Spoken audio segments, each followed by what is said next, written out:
आगे बढ़ते हैं। खालसा के बारे में कुछ और बातें हैं कि खालसा ने मुगलों और अहमद शाह अब्दाली का लगातार प्रतिरोध किया।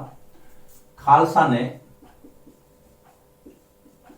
मुगलों व अहमद शाह अब्दाली जो अफगानिस्तान से लगातार आक्रमण करता था भारत पर, और जो सिखों का साम्राज्य है वो भी सीमा पर था, उत्तर पश्चिम सीमा पर था। पिछले बोर्ड वर्क में मैंने आपको बताया था वीडियो में। तो खालसा ने मुगलों का तो प्रतिरोध किया, लेकिन बाहर से जो अहमद शाह अब्दाली का आक्रमण हो रहे थे, अहमद शाह अब्दाली का लगातार विरोध या प्रतिरोध किया। लगातार विरोध किया, चुकने वाले नहीं थे वो। 18वीं शताब्दी के अंत तक सिखों का जो साम्राज्य है,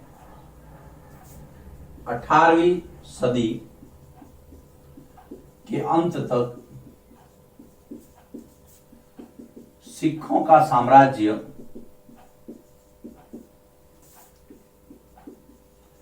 पहले हमने सतलज बताया था, अब सिंधु नदी से थोड़ा और आगे बढ़ गया उत्तर पश्चिम में, सिंधु से यमुना तक फैला तथा ये अलग अलग भागों में बंट गए। इनकी मिसलें थी तो अलग अलग मिसल अलग अलग जगह साम्राज्य स्थापित किया, अलग अलग भागों में बंट गए। अब जो इनका साम्राज्य है वो सिंधु से यमुना तक, सिंधु नदी उत्तर पश्चिम में लगा करके, फिर वापस देखते हैं हम यहां पे, ये यहां पे सिंधु नदी है और यहां पर यमुना। पहले सतलज थी, अब सतलज से थोड़ा और उत्तर पश्चिम में। और ये देखिए अहमद शाह अब्दाली इधर से आक्रमण करता था तो सीमा पर इनकी सीमाएं थी, ये यहां पर हमेशा इनका प्रतिरोध चलता रहता था। यह आपको समझना है। ये है यहाँ पे, मान लीजिए सिंधु नदी है, आप भारत के मानचित्र में देखेंगे, और यहां पर यमुना है, तो इसके बीच में काफी बड़ा क्षेत्र है, ये छोटा नहीं है। तो उसके बाद अलग अलग भागों में बढ़ गए। उसके बाद में महाराजा रणजीत सिंह का जब समय आया तो उन्होंने सिखों को संगठित किया, सिखों में एकता कायम की, और 1799 में, याद रखना, महाराजा रणजीत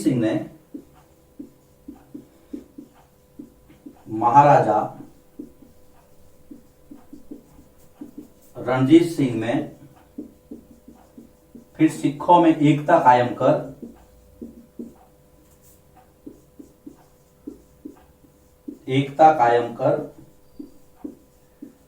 1799 में, याद रखना, 1799 में लाहौर को अपनी राजधानी बनाया। यह प्रश्न कई बार आता है। लाहौर को राजधानी बनाया किसने? महाराजा रणजीत सिंह। ये वही महाराजा रणजीत सिंह थे जिन्होंने अफगानिस्तान के शासक से कोहिनूर हीरा वापस लाया था। चलिए आगे चलते हैं। अब हम बात करते हैं मराठों की। सिख यहां पे पूरे हो जाते हैं। मराठे दक्षिण भारत की एक महत्वपूर्ण ताकत, और शिवाजी महाराज की जय। शिवाजी महाराज को कौन नहीं जानता है। चलिए इसको पहले हम देख लेते हैं वापिस, कि खालसा ने मुगलों और अहमद शाह अब्दाली का लगातार प्रतिरोध किया। 18वीं शताब्दी के अंत तक इनका जो साम्राज्य है वो सिंधु से यमुना तक फैल गया था, और उसके बाद में रणजीत सिंह जी के समय में इन्होंने फिर एकता कायम की। 1799 में लाहौर को अपनी राजधानी बनाया।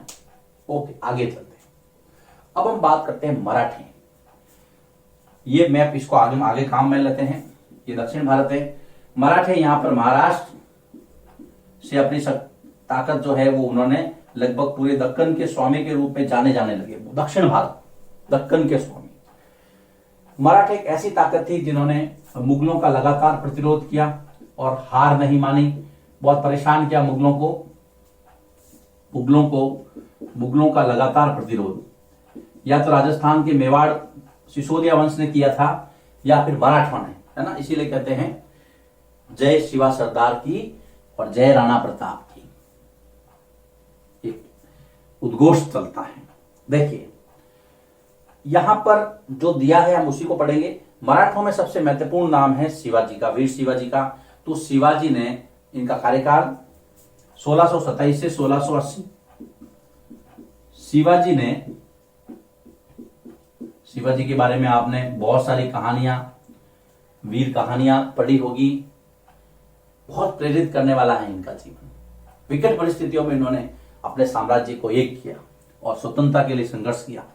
तो शिवाजी ने, इनके साथी जो थे देशमुख, है ना, जो शक्तिशाली योद्धा, शिवाजी ने देशमुख, आज भी महाराष्ट्र के अंदर देशमुख है, शक्तिशाली योद्धा,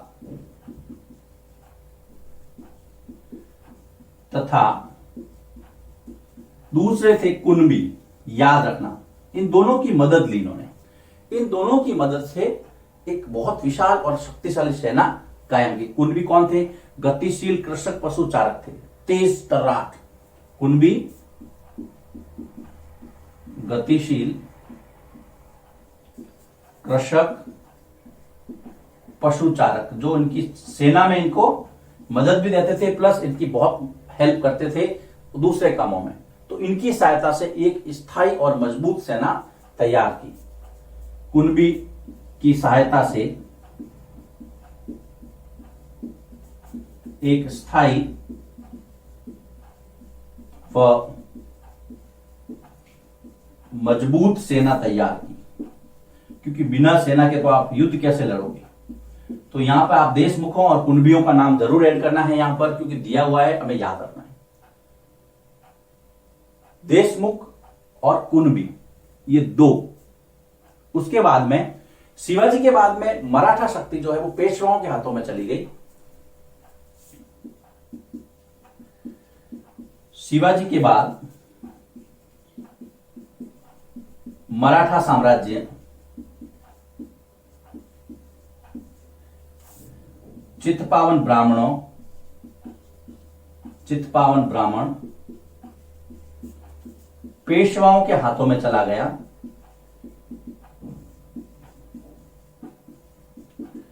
पेशवाओं के हाथों में, देखो बेटा, जब शिवाजी राजा थे ना, तो उनके मंत्रिमंडल में अष्टप्रधान होते थे। क्या होते थे? अष्टप्रधान। 8 मुख्य इनके सलाहकार होते थे, जिसमें सबसे पहला था पेशवा, मतलब प्रधानमंत्री। राजा के बाद में उसका महत्वपूर्ण स्थान था पेशवा, प्रधानमंत्री। याद रखना, शिवाजी के जो अष्टप्रधान थे उसमें पेशवा सबसे पहले आता है। पेशवा है, सुमंत है, दबीर है ना, अलग अलग है। अभी हम इसके अंदर नहीं जाएंगे क्योंकि सिलेबस डिमांड आपसे इतना नहीं करता है।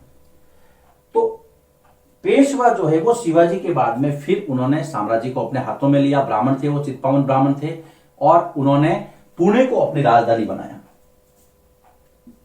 तथा इन्होंने पुणे को अपनी राजधानी बनाया। याद रखना, पुणे को राजधानी बनाया। चलिए फिर आगे बढ़ते हैं।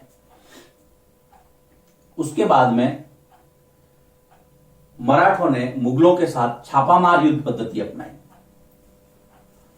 गुरिल्ला जिसको बोलते हैं। मराठों ने गुरिल्ला, छिप करके आक्रमण करना या छापामार युद्ध पद्धति अपनाई। छापामार युद्ध पद्धति, छापामार में क्या होता है बेटा कि छिप करके आक्रमण करना और दुश्मन को ऐसे इलाके में ले जाना जहां पर उसको कोई खबर नहीं हो, उस इलाके की कोई खबर नहीं हो, पता नहीं कहां से आक्रमण हो जाए। इसलिए तो ये लोग भागते थे सारे मुगल इनसे। देखिए वापिस एक बार इसका रिवीजन ले लेते हैं। मराठे शिवाजी के नेतृत्व में देशमुखों और कुणबियों की सहायता से एक स्थायी और मजबूत सेना तैयार की, और शिवाजी ने ही सबसे पहले सिद्धांत दिया था हिंद स्वराज का, हिंदू पातशाही की स्थापना की उन्होंने, है ना। हिंदुत्व के लिए वो लड़े थे और मुगलों का लगातार प्रतिरोध किया था, लगातार विरोध किया था और काफी हद तक सफलता प्राप्त की थी। शिवाजी के बाद में मराठा साम्राज्य की जो सत्ता है वो चित्पावन ब्राह्मण पेशवाओं के हाथों में आ गई और उन्होंने पुणे को अपनी राजधानी बनाया। और मराठों का जो युद्ध सिस्टम था वो इंपॉर्टेंट गुरिल्ला या छापामार युद्ध पद्धति से संबंधित था। ये है मराठों का, ये मराठा साम्राज्य है। दक्कन का स्वामी इनको कैसे कहा, धीरे धीरे हम देखेंगे, अगले वीडियो में इसकी बात करेंगे। पहले आप इसको लिखिए, फिर हम आगे चलते हैं।